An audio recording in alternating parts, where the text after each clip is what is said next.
అందరికీ నమస్కారం, జై శ్రీరామ్. ముందుగా ఇక్కడికి విచ్చేసిన అదేవిధంగా బీజేపీ అభిమానుల కార్యకర్తలకు అందరూ కూడా 46వ భారతీయ జనతా పార్టీ ఆవిర్భావ దినోత్సవ శుభాకాంక్షలు తెలియజేస్తూ తాండూరు పట్టణంలో ఈరోజు ఆవిర్భావ దినోత్సవం ఘనంగా జరుపుకోవడం జరుగుతుంది.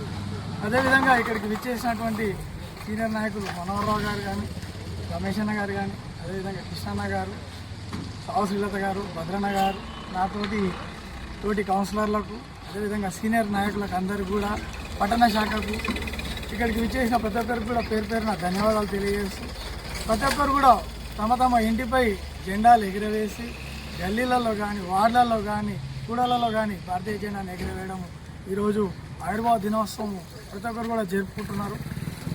అదేవిధంగా ప్రపంచంలోనే అతిపెద్ద పార్టీ, అదేవిధంగా తాండూరులో ఇప్పుడు మనం చూస్తున్నాం. మొన్న మున్సిపల్ ఎలక్షన్లో ముగ్గురమే గెలిచిన, ఇంతకుముందు మున్సిపల్ చైర్మన్గా ఉండే.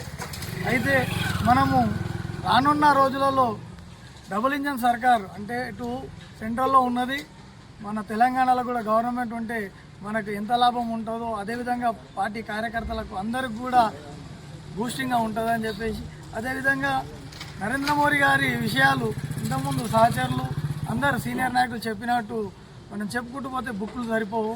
కాబట్టి ఆర్టికల్ 370 కానీ, ట్రిపుల్ తలాక్ కానీ, మహిళా బిల్లు కానీ, అదేవిధంగా ఆపరేషన్ సింధూర్ కానీ, make in India, made in India, ఇలా చెప్పుకుంటూ పోతే